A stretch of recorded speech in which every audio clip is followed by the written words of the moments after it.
하루에 한 바퀴씩 6일 동안 6바퀴를 돌고 마지막 7일째 7바퀴를 돈 이후에 나팔을 불면서 소리를 지르면 성이 무너진다는 아주 유명한 저에게 익숙한 이야기입니다. 오늘 본문 안에서 저희는 너무나 간단한 공식 하나를 찾을 수 있습니다. 순종하면 승리한다는 공식입니다. 기독교에서 순종만큼이나 귀중한 덕목은 아마 없을 겁니다. 그런데 이 순종하면 승리한다는 공식이 때로는 적용되지 않는 것 같은 삶을 마주할 때가 있습니다. 15년 전쯤으로 기억합니다. 제 첫 사역을 했던 곳인데 노량진에 있는 그 고시촌이죠. 한 교회에서 청년들을 섬겼던 적이 있습니다.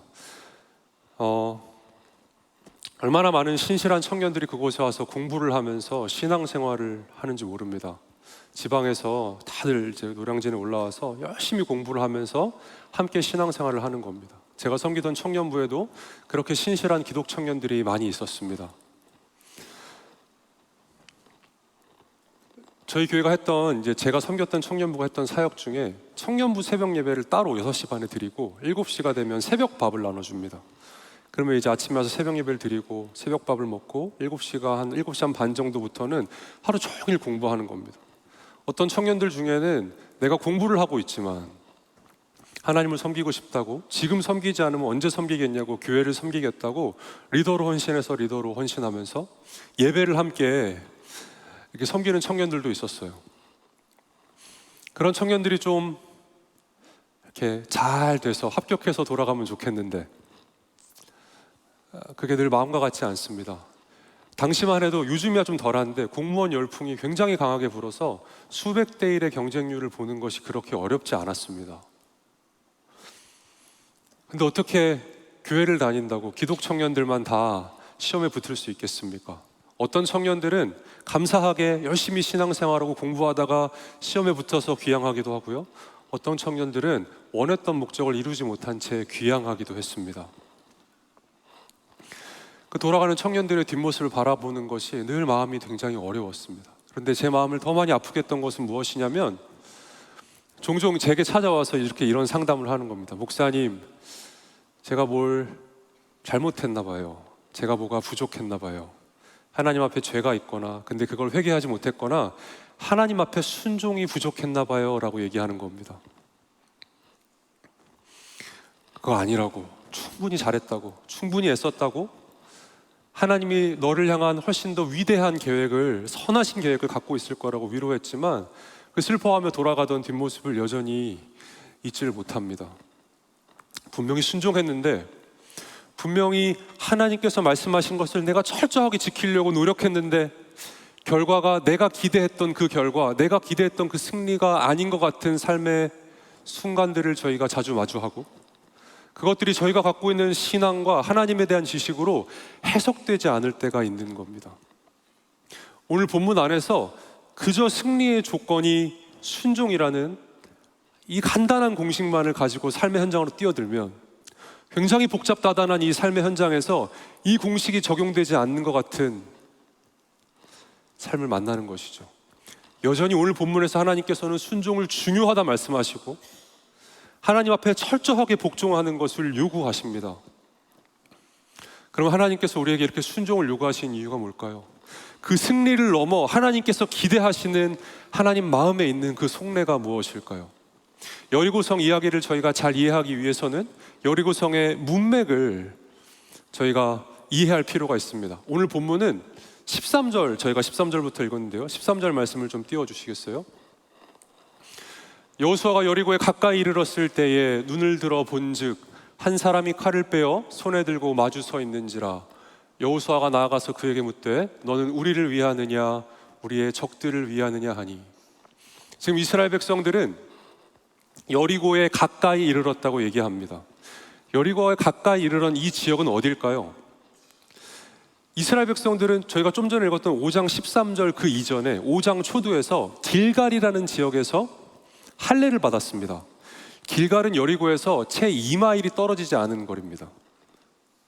반나절도 안 돼서 걸어갈 수 있는 거리인 거죠. 이스라엘 백성들의 숫자가 수백만이 넘었습니다. 그 수백만의 이스라엘 백성들이 길갈에서 얼마나 더 여리고성으로 가까이 갈 수 있었을까요? 거의 움직이지 않았을 겁니다. 아마 길갈에서 계속 전쟁을 위한 대열을 정비하고 있었을 겁니다. 근데 오늘 본문의 성경의 기자는 이렇게 이야기합니다. 그들이 여전히 길갈 근처에 있었음에도 불구하고 이들이 여리고에 가까이 이르렀을 때에, 어떤 의도입니까? 여기서부터 여리고성 이야기의 서문이 열리고 있다라는 이야기를 하고 있는 겁니다. 여리고성 이야기를 이해하기 위해서는 이 앞에 있는 이 5장 13절 이하의 내용을 저희가 잘 이해해야만 합니다. 여호수아가 서 있는데 한 사람이 칼을 들고 나타납니다. 여호수아가 이렇게 묻습니다. 너는 우리를 위하느냐 적들을 위하느냐? 저희는 여호수아 하면 굉장히 젊은 지도자의 이미지만을 떠올립니다. 근데 오늘 본문의 여호수아는 이미 80이 넘은 어른이 되었습니다. 노인이 되었습니다. 그러니 칼을 빼고 나타난 사람과 싸우자고 말할 수 없었을 겁니다. 너는 우리를 위하느냐 우리의 적들을 위하느냐고 묻자 이 칼을 빼든 사람이 대답합니다. 14절 말씀인데요, 제가 읽어드리겠습니다. 그가 이르되 아니라 나는 여호와의 군대 대장으로 지금 왔느니라 하는지라. 자, 여기서 오늘의 퀴즈입니다. 여호수아가 이렇게 물었습니다. 너는 우리를 위하느냐 우리의 적들을 위하느냐? 근데 이 앞에 칼을 빼고 든 사람이 뭐라고 대답했습니까? 아니라.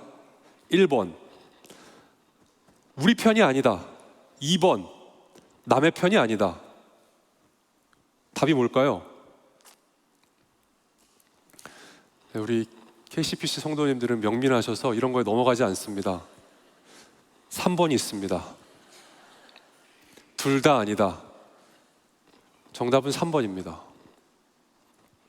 그래서 영어 번역은 이런 번역의 혼란을 줄이기 위해서 neither로 번역을 해놓고 있어요. 둘 다 아니다.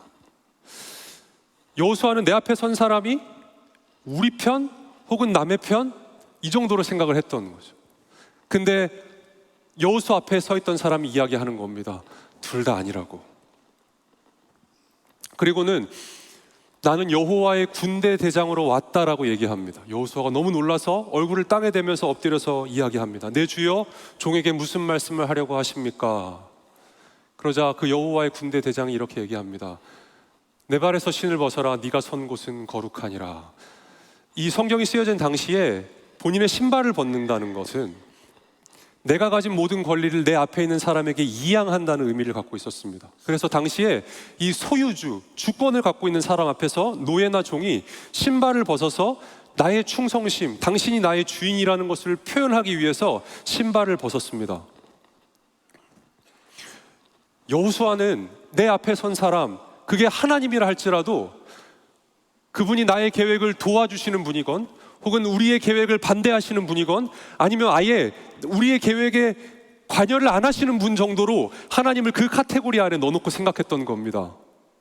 근데 하나님은 이 카테고리 안에 들어와 계시지 않습니다. 하나님 어디 계십니까? 그것을 넘어서 이스라엘 백성의 주인이 되신 분입니다. 우리를 도우시는 분, 우리를 반대하시는 분, 혹은 우리에게 아무런 관심도 없이 저 멀리 계시는 분이 아니라 하나님은 우리의 인생의 주인이 되십니다. 그 주인이 원하는 것을 주인이 원하는 때에 주인이 원하는 방식으로 주십니다. 근데 저희는 자꾸만 하나님 앞에 나가서 이렇게 원망합니다. 하나님, 왜 내가 원하는 것을 내가 원하는 방식으로 내가 원하는 때에 주시지 않습니까? 이렇게 하나님 앞에 말씀을 드리는 것은 하나님이 우리의 인생의 주인이라는 사실, 아주 그 중요한 기반을 잃어버린 채 서 있는 겁니다. 이스라엘 백성들이 여리고를 점령하기 전에 분명히 기억해야 될 사실이 하나 있었습니다. 하나님은 아군도 아닙니다. 적군도 아닙니다. 하나님 어떤 분입니까? 그들의 주인이시라는 사실입니다.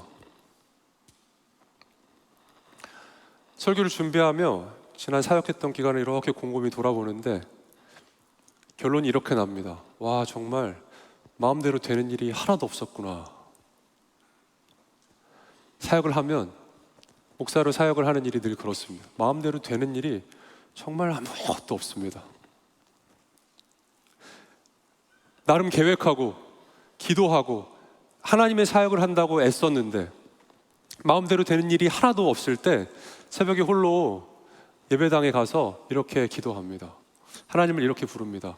주인님, 주인님.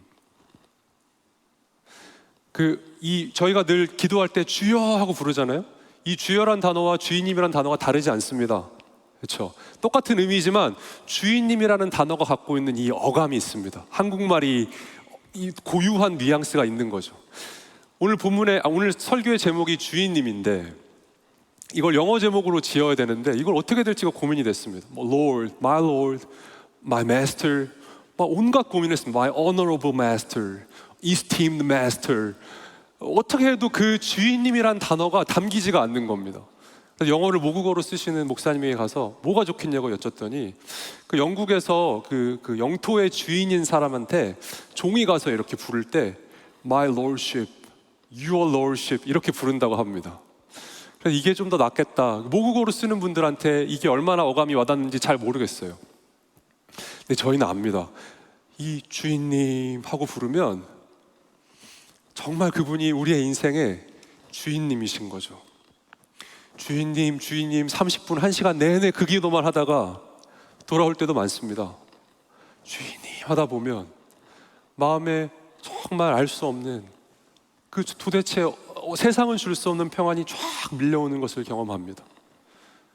그러다 이렇게 고백하게 되는 거죠. 하나님, 주인님, 이 사역의 주인이, 이 성도님들의 주인이 제가 아니었네요. 주인님, 내 가정에, 내 배우자의, 내 맘대로 되지 않는 내 아이들의 주인이 제가 아니었네요. 주인님, 제 인생에, 제 계획에, 제 노후의 주인이 제가 아니었네요. 이스라엘 백성들이 여리고성을 점령하기 전에, 아니 여리고성을 점령하는 내내 기억하고 확인했어야 되는 사실입니다. 하나님이 그들의 인생의 주인이 되신다는 사실입니다. 오늘 설교의 결론이 다 나왔습니다. 여기서 끝내도 될 만큼 얼굴이 그렇게 해같이 밝게 미소를 지으시면 굉장히 서운합니다. 그래서 저희가 그 뒤에 여리고성 이야기를 좀 봐야겠죠. 이 전제를 두고 여리고성 이야기에 들어가 보는 겁니다. 그래서 오늘 본문 1절이 여리고성 이야기가 이렇게 시작됩니다. 이스라엘 자손들로 말미암아 여리고는 굳게 닫혔고 출입하는 자가 없더라.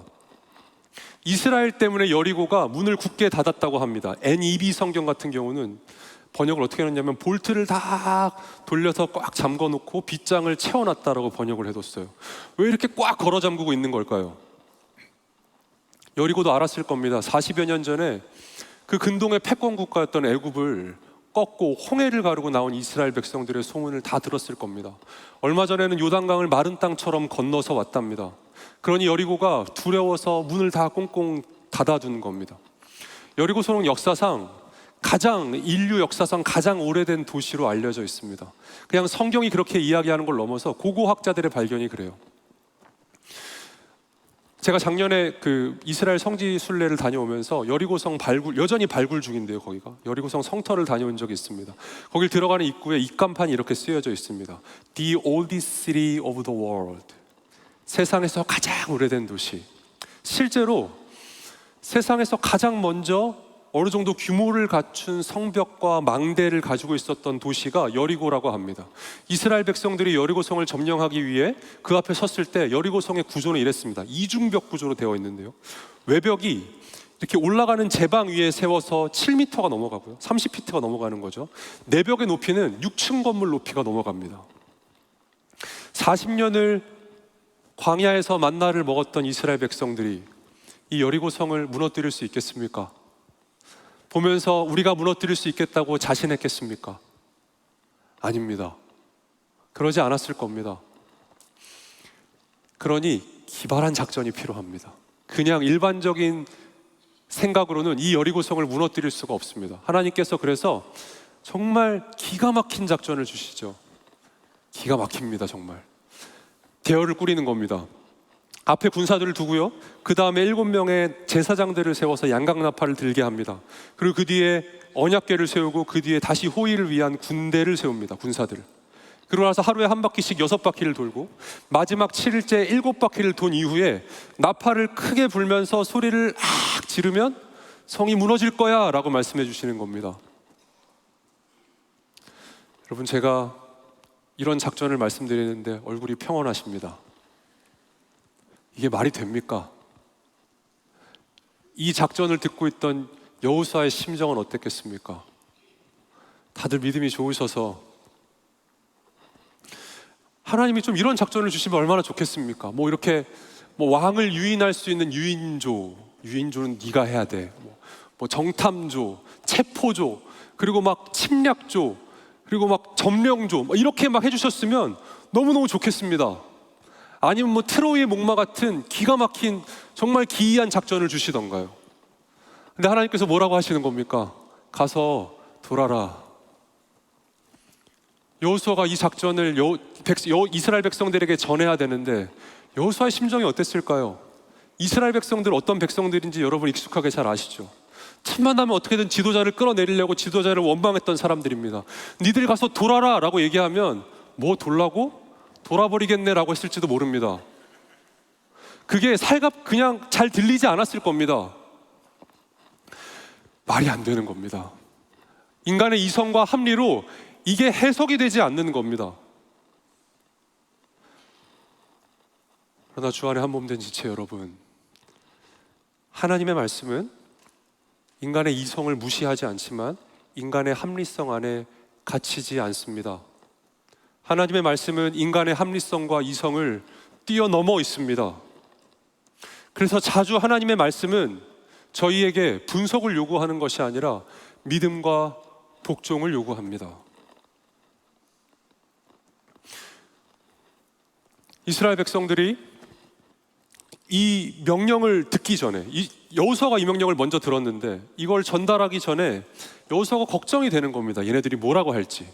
그러니까 하나님께서 명령하신 것 말고 거기다 뭔가를 첨가해서 전달을 합니다. 그게 오늘 본문 저희가 읽진 않았지만 이어지는 10절에 나옵니다. 10절 말씀을 저희 한번 같이 읽어볼까요? 여호수아가 백성에게 명령하여 이르되 너희는 외치지 말며 너희 음성을 들리게 하지 말며 너희 입에서 아무 말도 내지 말라. 그리하다가 내가 너희에게 명령하여 외치라 하는 날에 외칠지니라 하고. 뭘 반복합니까? 음성을 들리게 하지 말며 외치지 말며 아무 말도 내지 말라. 똑같은 말을 3번이나 반복합니다. 여호수아의 의도가 있는 거죠. 조용해라, 침묵해라. 우리는 아무 말도 하지 않고 성을 돈다. 왜 침묵하라고 말하고 있을까요? 말이 안 되는 겁니다. 이러면 말해도 괜찮습니다. 막 성을 도는데 하루를 돌았는데 뭔가 이게 느낌이 이상합니다. 오늘 땅이 흔들리는 것 같지 않았냐고 사람들이 막 서로 얘기하기 시작합니다. 이틀째 3일째 도는데 저기 막 성에 금이 가는 것 같아요. 돌이 저기저기서 후두둑 떨어지는 소리가 막 들립니다. 5일째, 6일째, 7일째 도는데 거의 막 성이 무너지기 직전까지 그런 상태가 되었습니다. 마지막 7일째 나팔을 불면서 소리를 확 지르니까 이 대기 가운데 음파가 딱 전해지는 그 작은 움직임만으로 성이 모래성처럼 우르르 무너집니다. 이러면 도는 내내 사람들이 찬양했을 겁니다. 하나님을. 우리 하나님은 위대하시다고, 하나님은 놀라우신 분이라고, 하나님은 능력의 하나님이시라고 감사와 찬양의 소리가 끊이지가 않았을 겁니다. 그런데 현실은 어떻습니까? 7바퀴째 나팔을 불며 소리를 지를 때까지 성은 미동도 하지 않습니다. 하나님의 때가 이를 때까지 우리의 삶에 변하는 게 아무것도 없어 보이는 겁니다. 이런 상상을 해봅니다. 마치 하나님 앞에 나아가서 새벽 예배를 하러 하면 저희의 질병의 0.1%가 사라지는 겁니다. 얼마나 행복한 상상입니까? 1000일 동안 작정 기도하면 다 깨끗하게 낫습니다. 그럼 저희는 다 1000일 작정기도 1000번째 드릴 수 있습니다. 여기 교회 앞에다가 장막 꾸려놓고 여기서 왔다 갔다 할걸요? 누구도 하루도 빠지지 않을 겁니다. 기도하는 내내 찬양과 감사의 언어가 끊이지 않을 겁니다. 우리 하나님은 위대하시다고. 한 500일쯤 지나니까 절반 병이 나아 있는데요. 그러면 다 신앙생활, 아니 믿지 않는 사람들도 이 교회에 다 찾아올 겁니다. 저기서 새벽 예배 하는 거 안 됩니다. 여기서 새벽 예배를 드려도 아마 미어 터질 겁니다. 누구나 다 예수를 믿고 싶어 할 겁니다. 그런데 현실이 그렇지 않은 겁니다. 7일째 7바퀴를 돌고 나팔을 불고 소리를 지를 때까지 우리 눈앞에 있는 여리고성 같은 그 철옹성 같은 문제가 무너지질 않는 겁니다. 아무 미동도 없이 그대로 있는 것 같습니다.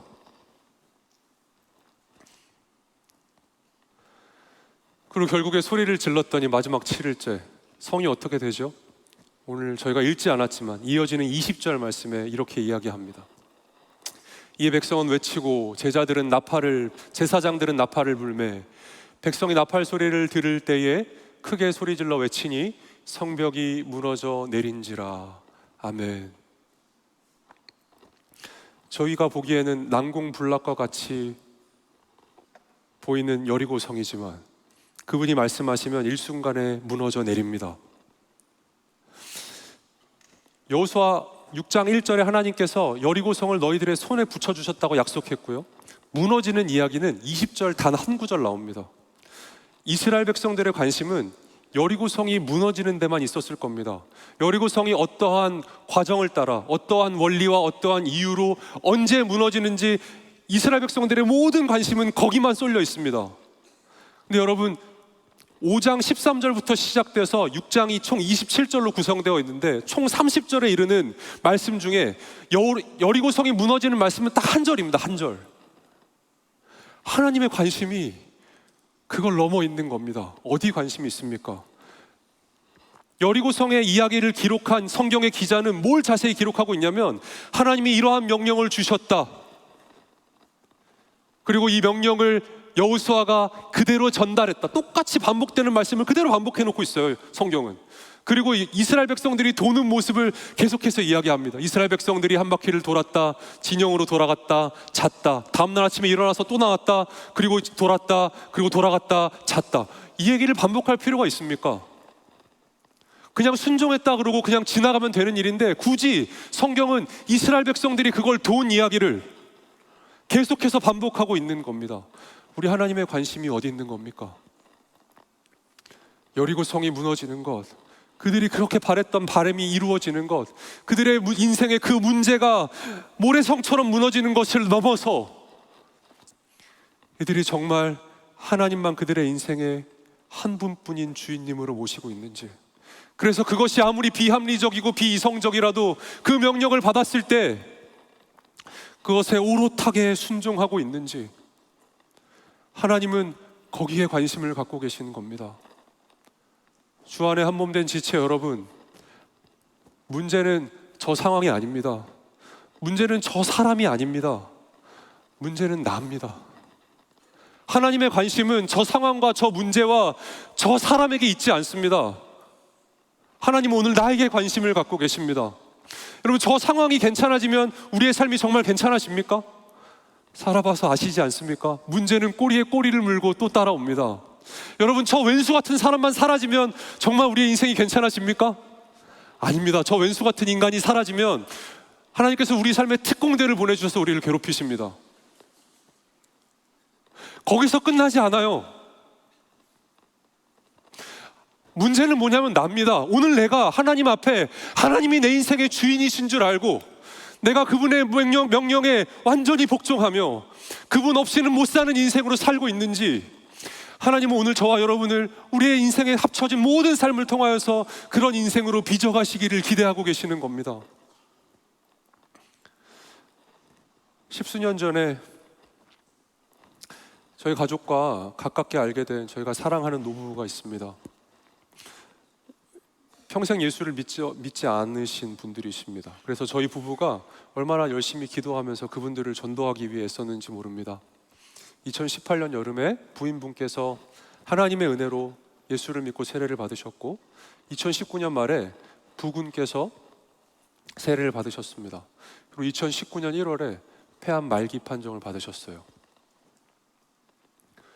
제게 와서 기도해달라고 부탁하시더라고요. 유 목사님 와서 기도 좀 해주세요. 제가 그분 앞에 가서 그분을 위해 기도해드리는데 얼마나 민망했는지 모릅니다. 마치 이런 기분이었어요. 하나님 피고석에 앉아 계시고 저는 변호석에 앉아서 변호인이 되어서 하나님을 변호해드려야 될 것 같은 느낌.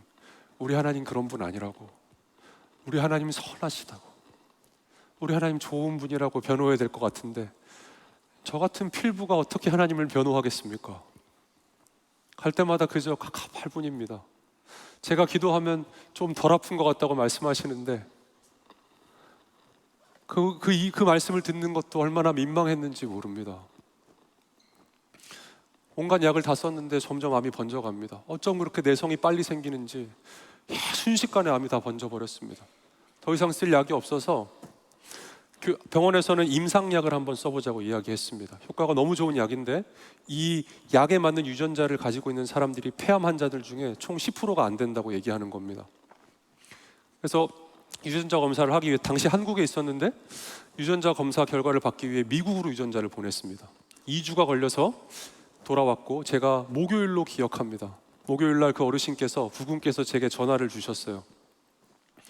유 목사님, 약을 사용할 수 있답니다. 다 하나님이 말을 잊질 못하세요. 수화기 저 너머에 흐느끼는 소리만 들릴 뿐입니다. 다 하나님이 하셨다고. 그리고 얼른 부끄러우신지 전화를 끊으셨습니다. 그리고 제 아내와 더 가깝게 잘 지내셨는데 제 아내에게 전화하셔서는 펑펑 우시면서 하나님이 다 하셨다고, 하나님이 나에게 생명을 주셨다고, 더 살게 해주셨다고.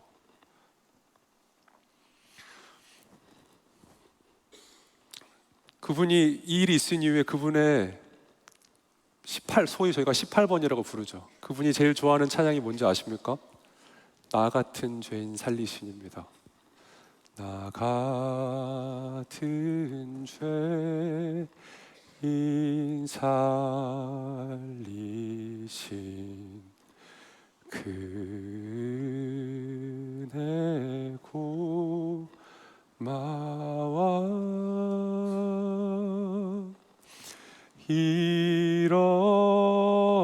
잃었던 생명 찾았고 광명을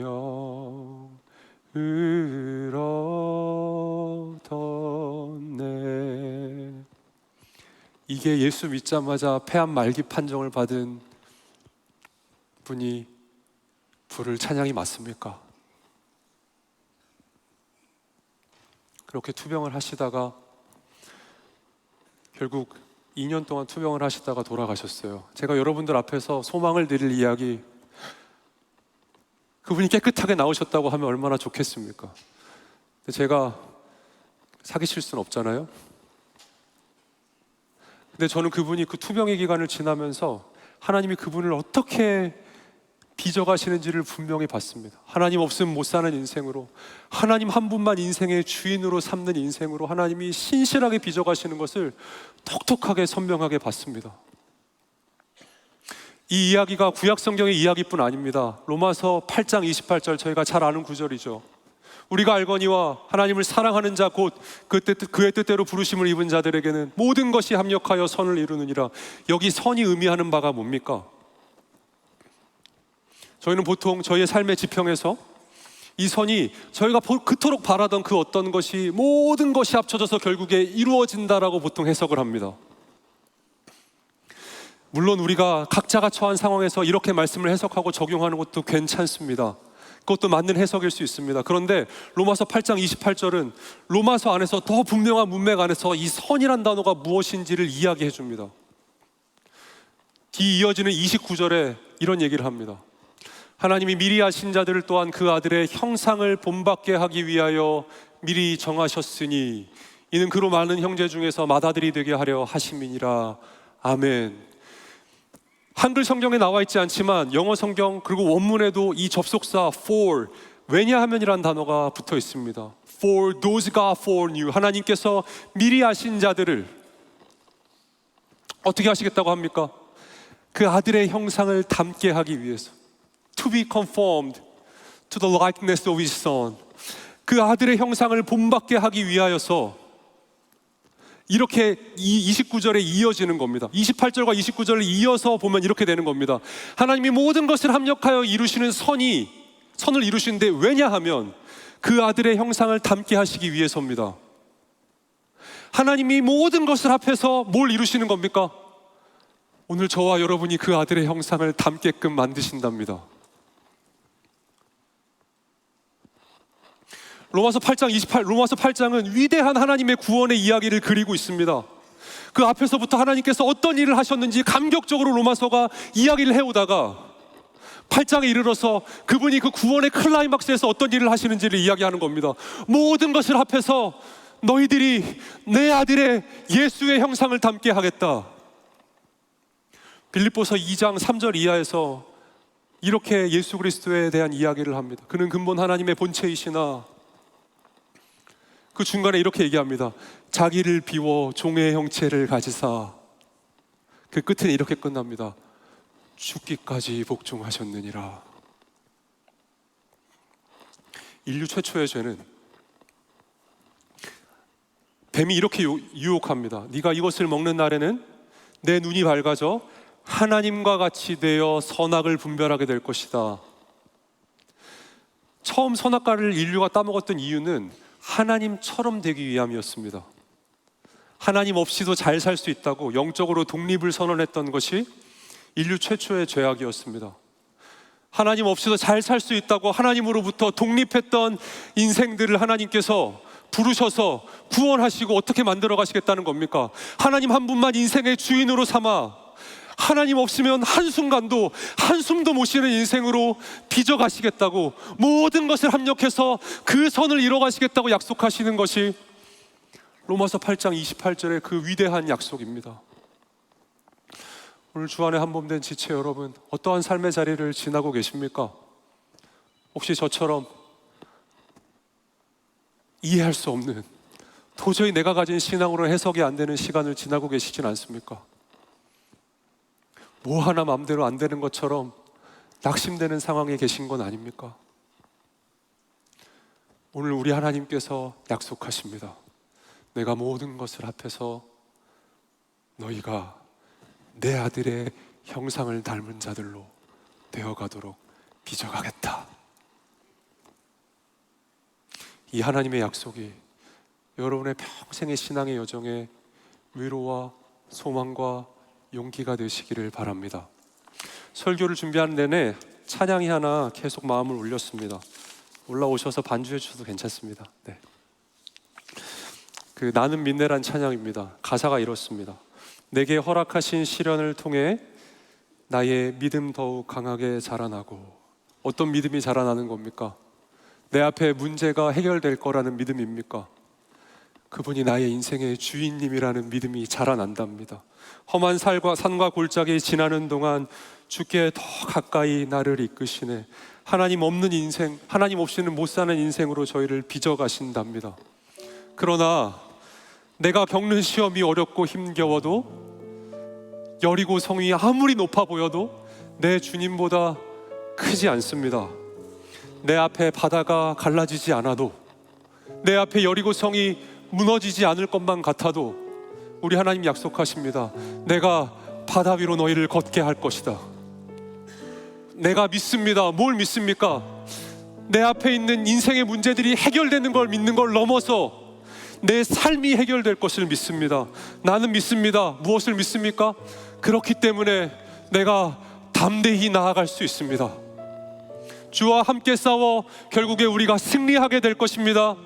날마다 주 예수께서 나의 주인이신 것을 믿음으로 살아가겠습니다. 우리 다 같이 일어나셔서 이러한 찬양의 고백 하나님께 드리도록 하겠습니다. 내게 허락하신 시련을 통해 나의 믿음도 강하게 자라나고. 험한 산과 골짜기 지나는 주께 더 가까이 저희를 이끄십니다. 나를 이끄시네. 내가 겪는 시험이 어렵고 힘겨워 보여도 우리 주님보다 크지 않습니다. 내 주님보다 크지 않네. 내 앞에 바다가 내 앞에 바다가 갈라지지 않으며 주가 나로 바다 위를 주가 걷게 하실 나로 것입니다. 바다 위 걷게 하리니 나는 믿네. 주의 능력으로 내 삶 새롭게 되리. 나는 믿네. 주의 능력으로 담대히 나가리라. 주와 함께 싸워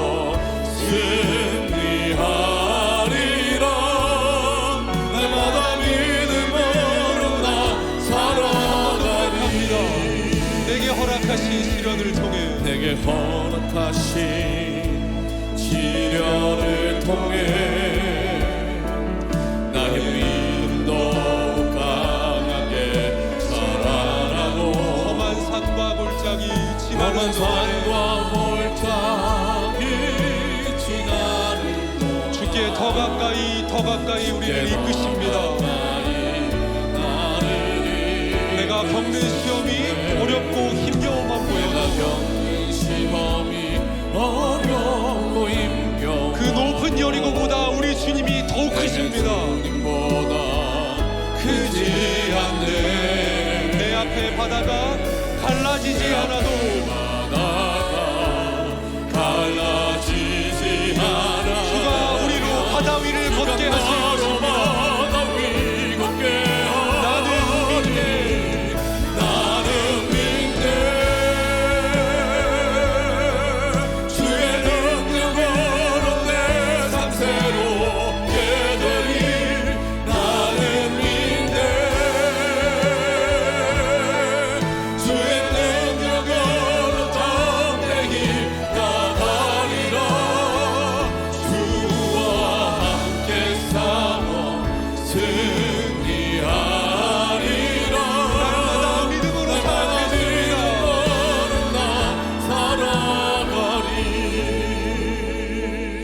오늘 주 안에 한 몸 된 지체 여러분, 어떠한 삶의 자리를 지나고 계십니까? 물론 하나님이 하시면 다 됩니다. 하나님이 말씀하시면 평생에 해결되지 않던 문제도 일순간에 무너질 줄 믿습니다. 주님 한마디면 깨끗하게 치료될 줄 믿습니다. 주님 손대시면 우리가 그토록 어려워하던 그 문제 순식간에 눈 녹듯 사라질 줄 믿습니다. 근데 우리 하나님이 말씀하시는 겁니다. 내 관심이 그것을 넘어 있다고요. 하나님이 우리를 사랑하시지만 40년 내내 이스라엘 백성들을 괴롭혔던 파라오와 같은 주인이 아니라 하나밖에 없는 아들을 주시기까지 우리를 사랑하겠다고 말씀하신 주인이시지만 내 관심이 그것을 넘어서 있다고 말씀하십니다. 뭡니까? 하나님 한 분만 인생의 주인님으로 삼은 인생. 내게 어떠한 상황이 닥치더라도 내 주인님이 말씀하시니 엎드려 복종하는 인생. 하나님께서는 우리 인생의 모든 것을 합해서 오늘 저와 여러분이 그러한 종이 하나님 한 분만 주인님으로 모신 인생이 되게 만들어 주시겠다고, 그렇게 빚어가시겠다고 약속하십니다. 우리 시간 함께 기도하며 나아가겠습니다. 하나님, 우리를 그렇게 빚어가 주옵소서. 우리 인생의 모든 것을 합해서 하나님 한 분만 섬기는 그런 인생이 될 수 있도록 우리의 삶을 인도하여 주옵소서. 우리 이러한 기도 제목 가지고 우리 같이 주님의 이름을 한번 부르고 기도하며 나아갑니다. 주여,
사랑하시는 하나님, 저희의 인생에 저희가 갖고 있는 신앙과 하나님에 대한 지식으로 도대체 해석되지 않는 수많은 일들이 일어납니다. 하나님 아버지, 우리 성도님들을 불쌍히 여기셔서 긍휼을 부어주시고 여리고성이 모래성처럼 무너졌던 것처럼 하나님이 손대셔서 문제가 해결되는 은혜를 경험하게 하여 주옵소서.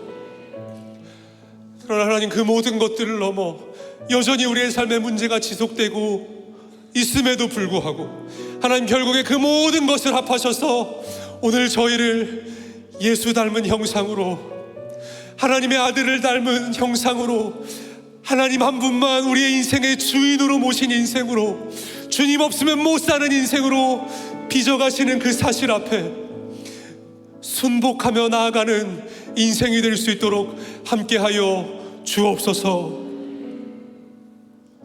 이제는 교회의 머리가 되신 예수 그리스도의 은혜와 하나님 아버지의 그 크신 사랑과 성령 하나님의 교통하심이 이 자리에 머리 숙여 하나님 한 분 나의 인생의 주인님이신 줄 알고 순복하며 살아가겠다고 다짐하고 고백하는 주의 백성들 머리 위에, 줄타 있는 가족들과 복중에 있는 생명 위에까지 이제로부터 영원토록 함께 있을지어다. 아멘.